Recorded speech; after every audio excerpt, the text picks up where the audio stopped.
Donc, suite à la vidéo que je vous avais fait il y a quelques jours sur l'agression d'une jeune femme de 15 printemps au Havre par une triplette de folles violentes, on a le témoignage de la dame et c'est reporté par Amaury Bucco.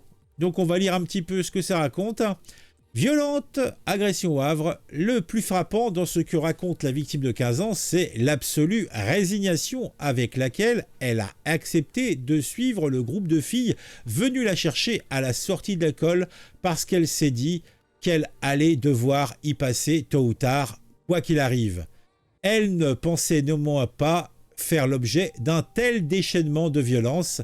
La scène aurait duré 1 heure. Et c'est vrai que même 5 minutes, c'est très long dans ce genre de circonstances. Donc 1 heure réelle, ça doit être horrible. Outre les 7 jours d'ITT, la victime ne s'est d'ailleurs pas rendue à l'école les jours suivants et dit aujourd'hui avoir peur, même chez elle où elle se sait pourtant en sécurité. Ça se comprend aussi. Ce qui frappe, parce qu'elles sont dehors, les gourgandines. Hein, je doute, elles sont pas en tôle, hein. Hein, et vu le milieu familial, parce que faut se dire un truc, hein, je le disais dans ma précédente vidéo sur le sujet, quand tu as des gamines qui font preuve d'une telle violence, c'est qu'elles ont subi également des violences. Et elles les ont subies où? Bah souvent dans le cadre familial. Hein, le gland tombe jamais très bien du chêne, hein, très loin du chêne, hein, donc il faut pas chercher beaucoup plus loin. Ce qui frappe encore, c'est la futilité du mobile. La victime ne connaissait pas personnellement ses agresseurs, de vue seulement, car elles ne sont pas dans le même établissement scolaire, m'a-t-elle expliqué.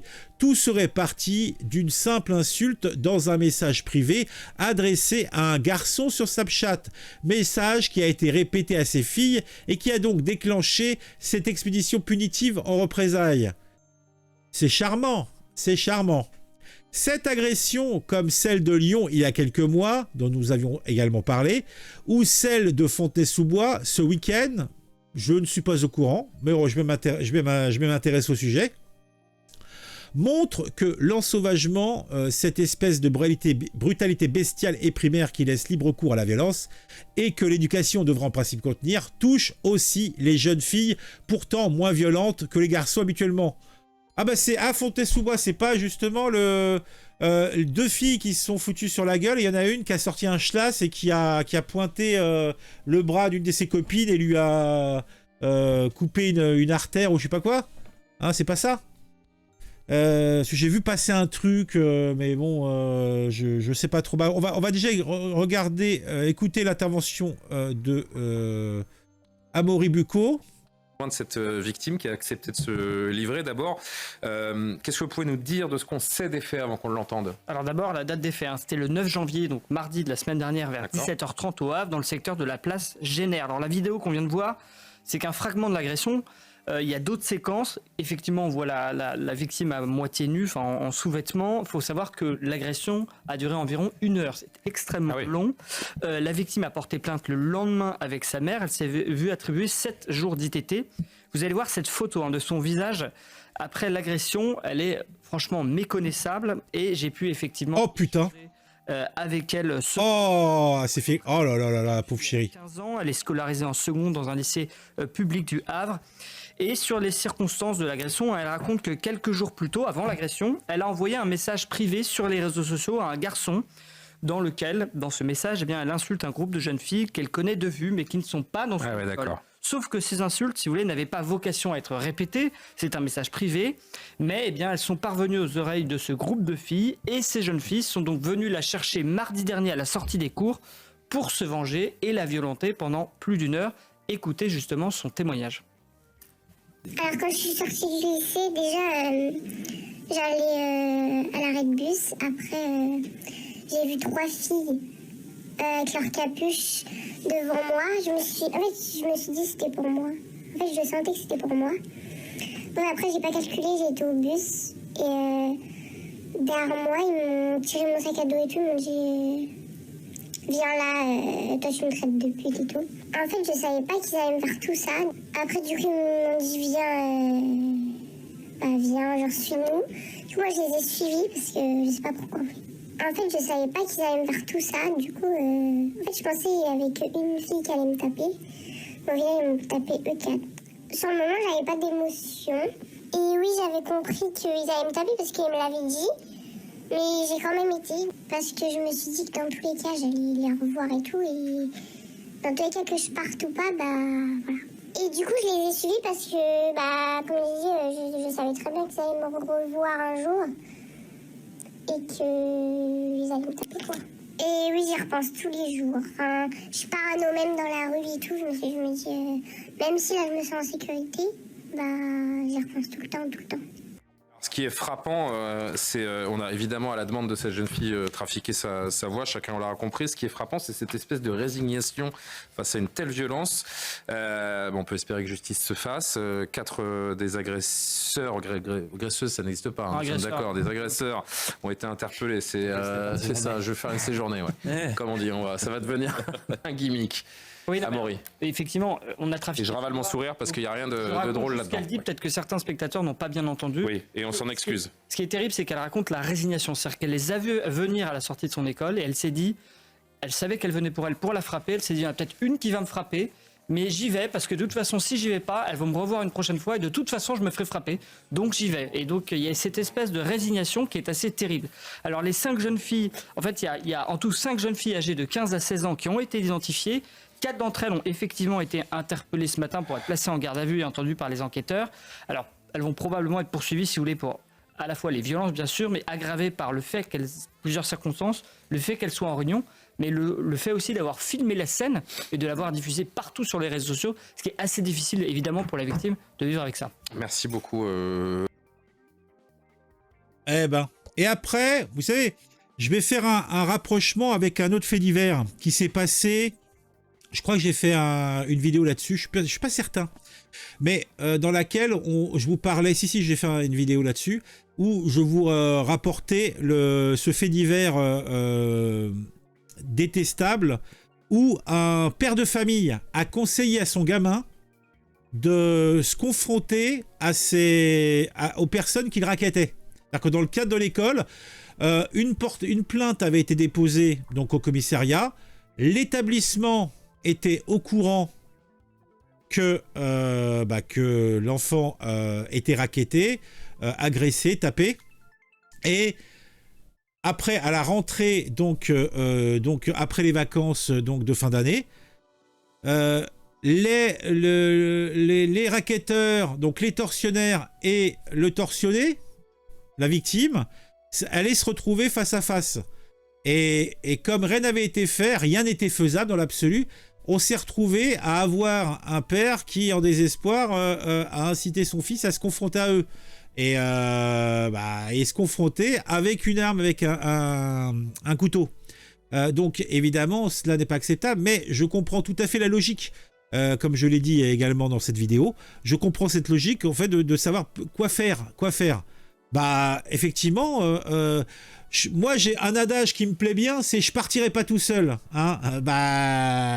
Dites-vous que à un moment donné en fait tu passes de l'autre côté en fin de compte où tu te dis que en fait tu es confronté à des barbares, tu deviens plus barbare qu'eux. Là en fait elle s'est comportée comme une victime, mais l'exemplarité de ça, c'est que la prochaine fois où quelqu'un fera ça, on a déjà eu des cas, il viendra, parce qu'on est en France, ça va être un couteau, ça va être un cutter, un machin. Aux États-Unis, c'est des pistolets, et on sait comment ça finit, puisque en fait, c'est une cavalcade vers la mort, tout ça, hein. Faut jamais l'oublier, hein. Donc, je ne doute pas que d'ici quelques mois, on aura nos premiers morts. Je n'en ai absolument aucun doute, hein, je vous le dis clairement, hein, et je vous le parie sous facture, hein, c'est obligé. Le pire est toujours certain dans ces cas-là, puisque on se retrouve d'un côté avec des enfants qui sont les parce qu'ils avaient combien les deux gamins là, ils avaient 14 balais. Et la victime avait 14 balais aussi. Tu vas pas foutre en tôle des enfants de cet âge-là. On n'est plus à l'époque où on mettait les gens en centre de redressement, hein. Donc ça peut que mal tourner, hein. L'exemplarité est là pour inciter à ça, quoi.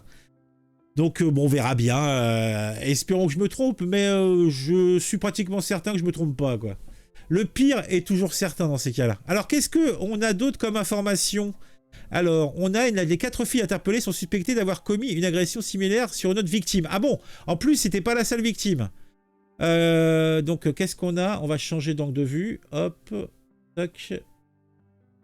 Alors, le 8 janvier 2024, une première plainte pour agression est déposée au commissariat du Havre. Le lendemain, le 9 janvier, une seconde plainte pour des faits similaires ont également été déposés. Ces 2 dossiers présentent des similarités, certains agresseurs étant communs aux 2 affaires. Ah, en fait, bah oui, comme il semblerait qu'il soit dans une situation où en fait il ne risque rien, bah pourquoi il s'arrêterait? Bah oui, c'est logique. Ces 2 dossiers présentent des similarités, nanana. S'agissant de l'agression du 9 janvier, un groupe de mineurs âgés de 15 et 16 ans ont violemment agressé aux alentours de 7h30 au Havre une jeune femme, elle aussi mineure. La victime, étudiante du lycée Lavoisier, a subi des premières violences aux sorties de l'établissement avant d'être amenée dans un endroit plus excentré. Elle a alors été frappée et contrainte de se dénuder. Ces violences ont été filmées et diffusées sur les réseaux sociaux. Les forces de l'ordre ont interpellé le 15 janvier les 4 mineurs suspectés d'être des auteurs des faits. Elles sont désormais placées en garde à vue. Le chef d'accusation se retenu sur les suivants: violence en réunion, menace de mort avec ordre de remplir une condition, captation et diffusion d'images présentant un caractère pornographique ou utilisant un réseau de communication électronique, diffusion de l'enregistrement d'images relatives à la communication d'une atteinte volontaire à l'intégrité de la personne, autrement appelé le happy slapping. Ah, un bon happy slapping, il n'y a que ça de vrai. Attends, hop. Ah, je te jure, franchement, c'est difficilement supportable. Devant un juge ou devant une tombe? Bah ouais. Coucou, Cosmo, Zava, oh là, va. Cosmo, va. Qu'est-ce qu'on a d'autre comme information intéressante? Alors, à Muribuko, les filles les filles ne sont plus moins violentes que les hommes. D'ailleurs, on intervient presque autant sur des filles que sur des hommes aujourd'hui, dans le milieu de la nuit, et nous devons être vigilants, car elles nous frappent. C'était le Jarl qui disait ça. Donc, le Jarl confirme qu'en fait, des histoires comme ça, il y en a de plus en plus souvent. D'un point de vue statistique, les jeunes femmes sont beaucoup moins mises en cause dans des affaires de violence. J'ai le souvenir qu'elles avaient même un rôle pacificateur dans les soirées, mais peut-être que cela a changé. Il faut arrêter les réseaux sociaux, d'où vient le problème. Protection de l'enfant. Non, les réseaux sociaux sont un amplificateur, mais les parents n'ont pas envie de retourner le pays comme une chaussette. Alors, Montana Frank, en France, une nouvelle population est apparue petit à petit, les ouin-ouin. Ils se reconnaissent facilement. Il suffit de les observer et surtout les écouter dans les milieux naturels pour entendre leurs cris très caractéristiques. Ouin-ouin avec Omar Sy. Ah, c'est rigolo. Attends, ça dit quoi? On va le faire plus grand. Les ouin-ouin, c'est nous qui on a sauvé la France. Ouin-ouin, c'est nous qu'on a construit la France, même la Tour Eiffel. Ouin-ouin, les Français sont racistes. Ouin-ouin, les Français nous ont colonisés. Ouin-ouin, les Blancs sont méchants. Ouin-ouin, c'est notre Dieu le plus fort. Ouin-ouin, ils nous imposent leurs fêtes religieuses. Ouin-ouin, ils ne veulent pas que les lois de l'islam soient au-dessus des lois françaises. Ouin-ouin, ils ne veulent pas que nos femmes s'habillent comme au Moyen-Âge. Ouin-ouin, voilà. Nique la France, nique ta mère, nique ta grand-mère, nique ta sœur sans doute. Ouin, les flics nous contrôlent trop et du coup on ne peut plus dealer. Le plus impressionnant, ce sont nos politiques, médias et juges qui sont tellement hypnotisés par leur grande intelligence qu'ils les ont classés comme une population protégée. En clair, c'est maintenant les vaches sacrées de notre pays. C'est une belle image, j'aime beaucoup. Leurs plus grands protecteurs sont une espèce avec bizarrement une cervelle pas trop construite, on les appelle les gauchos. Ils ont même fait leur fonds de commerce et un film serait prêt à sortir sur 2 écrans. La Furia, ouin. C'est excellent. Ah, j'aime beaucoup son texte. Excellent, Franck. Oui, bah oui, moi aussi, je redemande. Pour changer, je ne vois qu'un ici faire ouin, les autres répondent seulement. Tu te dis toi-même que t'es bio, que nanana. Bon, on s'en fout du reste. Bon, bah, je pense que on a fait le tour. Il y a peut-être d'autres choses intéressantes en dessous. Je regarde comme ça rapidement. Dans la société post-nationale voulue par les élites davocratiques, le peuple historique devient une communauté de martyrs, etc. Bon, je pense que cette petite pastille est pertinente à plus d'un point. C'est la fête, Jojo Brazo, c'est la faute des réseaux sociaux, no comment. Ah bon, bah oui, mais c'est la faute des réseaux sociaux. C'est bien possible, je ne sais pas. En tout cas, pas seulement. Allez,